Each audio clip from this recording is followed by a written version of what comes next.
mukati meino festive season. Accident free. Mweya inoda ropa mukati mema holidays. Vana venyu ava ngavachengetwe. I pray for the viewers of this platform. Ivo nehama dzavo neshamwari dzavo muupenyu hwavo. Nyasha dzenyu ngadzivachengete. Ndarayira mweya wemuaccident uregere kubata pavari. Vana venyu vanzvenge sei, vana venyu vapone sei, vana venyu varwire. Muzita raJesu Kristu weNazareta. All those who are traveling, nevari kusara mudzimba, baba ndataura utano, ndataura kuchengetwa nekugoneswa nemi muzita raJesu Kristu weNazareta. Amen and amen. Nazareta. Matthew chapter 14. Matthew chapter 14. Matthew chapter 14. Matthew chapter 14. Verse 31. Matthew 14 verse 31, and I'll read. Jesus immediately reached out his hand, took hold of him, saying to him, O you of little faith, why did you doubt? And when they got into the boat, the wind ceased. And those on the boat worshipped him, saying, Truly you are the Son of God. Nyanda bata panapa, ndia Peter akisumudzwa neruoko na Jesu. Jesu wakadana Peter wakafamba pamvura, asvika pana Jesu anga akunyura, Jesu ndokubva mubata neruoko akamusumudza. Ndokubva ataura pamusoro pe little faith, kutenda kushoma. But not at the positive side of the little faith of Peter. Peter abuda muboti, akafamba pamvura akatanga kunyura. Ari kunzi na Jesu, you are of little faith, ane kutenda kushoma. The other disciples remained in the boat, which means their level of faith haisi kuqualify kuenda pa little faith. They don't have faith at all. Challenge yava murwisa, yava kuvadza to an extent yekuti the faith is gone. Peter is the only man, although anga akunyura, but just one mention that the faith was also in Peter, nyango yanga iri little faith. Autange nezvakakura, unotanga nezvidiki zvogozokura. So the little faith of Peter is a dimension of faith yekuti he can come out of the boat. I want to preach pamusoro pekubuda mboat. Nekuda kwekuti vazhinji vedu we focus nekuti Peter akazofamba akati nyure. But the powerful thing chakaitwa na Peter is to come out of the boat, stepping on the water. Ipapo ndo pane greatest challenge. Nokuti mind yemunhu iye mukurarama kwake asati azviita kubuda mubhoti obva atsika pamvura. So chakaminister kwaari kuti agona kuva nemaguts nesimba rekuti I will come out of this boat. That dimension of little faith was powerful enough kuudza Peter kuti you can come out. Pastor Desire Dangirwa, God bless you, kwakadiko kujobeka. Amadzangu ndada kunamata neyo mangwanani angu. Pane rimwe bhoti raunofanirwa kubuda. Peter une zvaari kubalansisa. Peter understanding yake naturally haimutendere kubuda mubhoti ofamba pamvura. Kutobuda mubhoti kwacho haimutendere. But on this text Jesu ari kuti you have little faith. But ndoda kuona the positive side of little faith nekuona netimu risina faith zvachose. Why? Because chinhu chese chinotangira pa little pazvishoma chichikura. Chinhu chese chinotanga chiri chidiki chobva chakura. So Peter ane chinhu chaainacho panapa.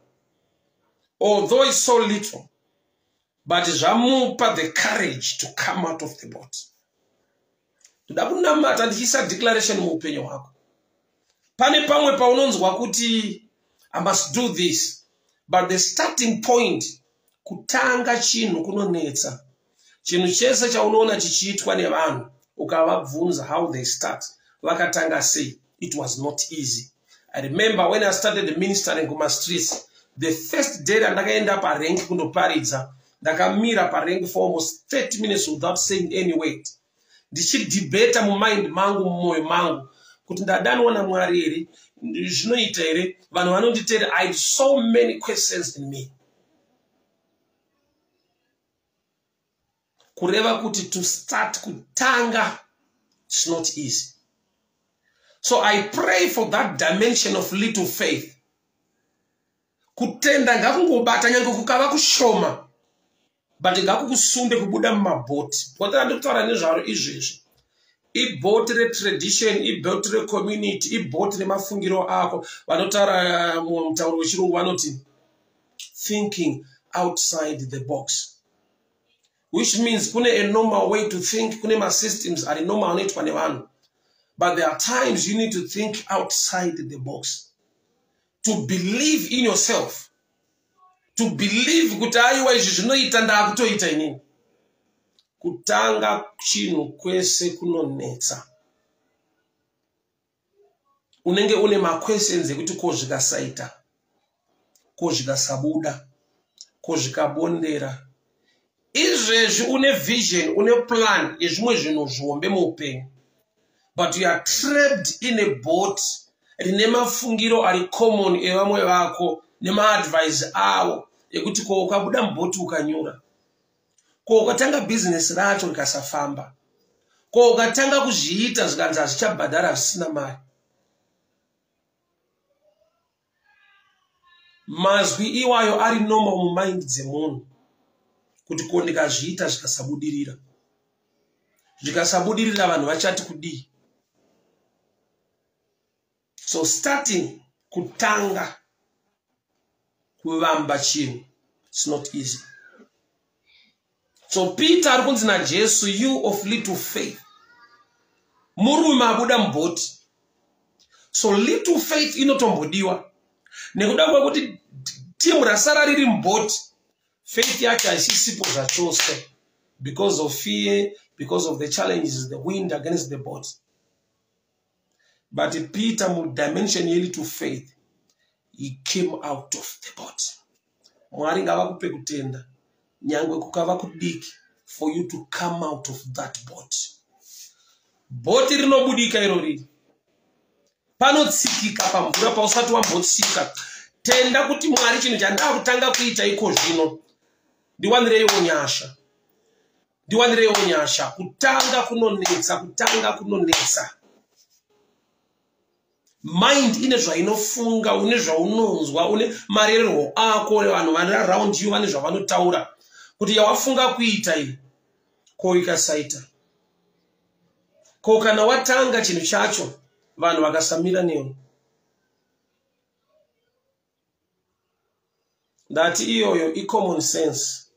Ndokufunga kunodiwa muupenyu. So tine vanhu vekuti dai vatova vanhu vakuru pakuita zvimwe zvinhu mulife. But chakavadzivisa ndechekuti haasi enemy outside akavadzivisa, ivo pachavo vaizvipa mubvunzo. Zvinozodii mangwana, zvikasafamba zvakanaka ndinodii, zvikasafamba zvakanaka zvinodii. Vamwe vanotaura vanoti kusatora risk itoriwo futi risk. Kusatotora risk itori futi risk. But yandiri kuparidza panapa haisi nyaya yerisk, ifaith. Faith is the evidence of things not seen. Zvoreva kuti Peter nekuda kwekuti ari kuzviita akatarisa pana Jesu, thank God haana kunyura.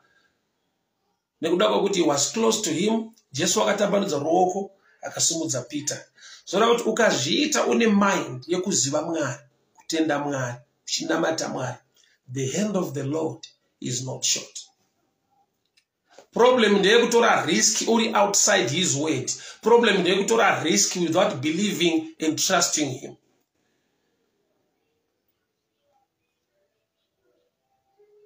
Saka tinoona kuti pane nguva yekuti munhu unoti aiwa mfundisi namatire ndine project kandaita zvinhu hazvichafamba zvakanaka. But at the beginning hauna kutanga nekuti Mwari ndakuita zvinhu izvi Mwari ndibatsirei. Munhu anotanga kuita zvinhu zvake, zvikasafamba zvakanaka oti Mwari ngavachiuya mulife.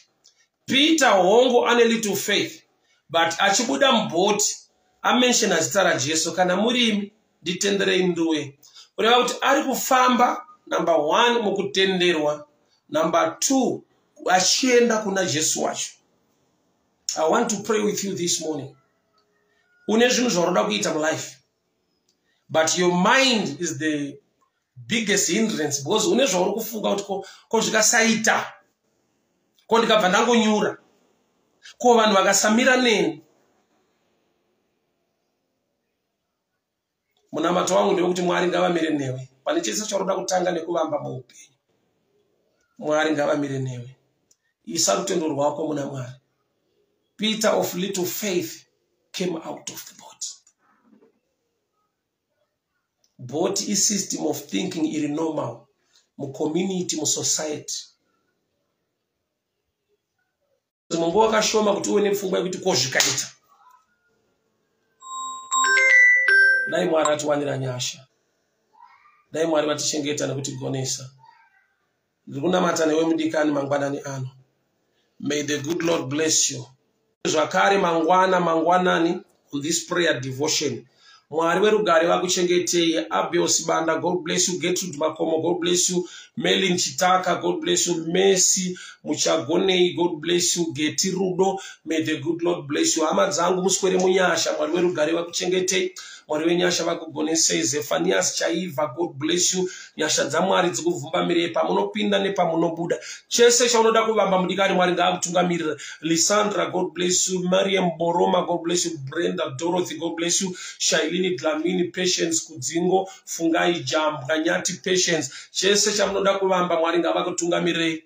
Pese paunoda kuira pasi ruoko rwaMwari ngarukusumudze nenyasha. Ruti Zvomuya, Nero Nyakupita, Mabiti Pedze, Ani Wande, God bless you. Rachel Chawatama, Brena T Madzinga, Rosima Fukidze, God bless you. Brenda Guanas, God bless you. Tapiwa Peter, God bless you. Frank Manyere, God bless you. Mupaikwa Peter, Mwari vakutungamirire, Mwari vakuchengetei, vakugonese. Slighty man, may the good Lord bless you. Poshia Luzi, God bless you. Mashia Chinowe, God bless you. Josiah Medi, God bless you. Silas Gwatizo, may the good Lord bless you. Maria Boroma Shadaji, favor upon your life. Melin Chitaka, Linda Machisi, God bless you. Fakero Tawanda, God bless you. Favor upon your life. Nyashadzwanzi, Mwari vakuchengetei, Mwari vakugonese. Arlon Elijah Muti, God bless you. Nyashadzwanzi, Tinotenda Angelica Rumbi Jr., favor upon your life in the name of Jesus. So tisanganiswe zvakare mangwanani on this platform same time. Nyashadzwanzi, Mwari vakuchengetei, Mwari vakugonese. You can also send your airtime so that later continue broadcast my daily devotion edu. Be a partner of this ministry by sending your airtime on my number 0772 914 701. God bless you. Bye bye. Muswere munyasha, Mwari vakuchengetei muzita ra Jesu. Amen. Bye bye.